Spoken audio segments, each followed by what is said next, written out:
My why name the is hell are Sarah you not Twelve. standing up and saying it? I mean, the Rocky Game Mr. Obama probably thinks it's a threat to all of our security. So why, to quote you, wanted me why to the hell should he say? And I thought it was a part of holistic security, I have to say, in the Scottish referendum, if we left our It's been 9 years. We're going to do that if the British pull out of the EU. The Scottish are going to pull out of Britain, and there will be a hole in NATO. So think about that. I don't believe that to be true. I do, but I think that's well, they tell me that if the EU is put, I was recently there, and I sat with their Scottish party leader, and they've been pretty clear. If the EU doesn't include Britain, the Scottish want to leave. Having an American opinion about American interests is one thing. Having an American opinion about what the SHAREfactory will do is fine. No, it's not an odd opinion. What's your reaction to Senator Cruz? He's fighting for the Republican nomination with Mr. Trump at the moment. He said that Mr. Obama's comments will probably make it more likely that England, as he calls it, England will pull out of the EU.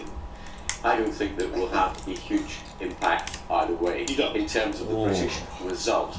But I think it's very important that is the sight of a light. This is a decision for the United Kingdom. I don't actually There's some of the missing parts of the logo. Current model is good for the United States. I think it's an unstable model. Now you're giving us the opinion for us. You just asked me not to do that. Let me make this very, very clear. The United States and Britain working together have made the world a better place for democracy, for a free market. And we are only able to do that successfully when our closest ally is part of the EU.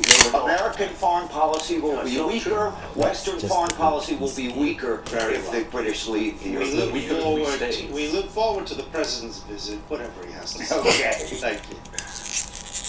Now it's just gone 11:35. You're watching the Sunday Politics. We say goodbye to viewers from Scotland who leave us now for Sunday Politics Scotland. Coming up here in 20 minutes, the week ahead. But first, the Sunday Politics, where you are. Alright. We snapped it. That's it. No more things I'm here to speak to. Goodbye. Who's up today? Hello and welcome to the London part of the show. I'm Jo Coburn. It's less than 3 weeks until London decides who will be their next mayor. Last week we heard from George Galloway of Respect and Peter Whittle from UKIP. This week 2 further candidates go under the spotlight. Later I'll be speaking to Caroline Piven of the Liberal Democrats. But first, last year it wasn't just Jeremy Corbyn and the Labour Party which saw an unprecedented surge of support. In January 2015, the Green Party was signing up to 13,000 new members a week across the country. And with Liberal Democrats' support declining at last year's general election, could the Greens, who came third in the 2012 mayoral election, convert that momentum into a strong showing in the London mayoral and assembly elections? Raphael Sheridan's been taking a look.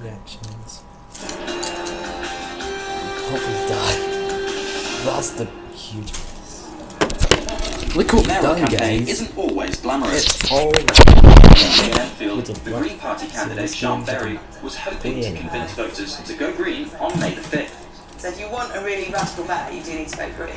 But some just wanted to get out of the rain. You can leave that clear out. This is the second mayoral election Berry has stood in, having come 4th in 2008.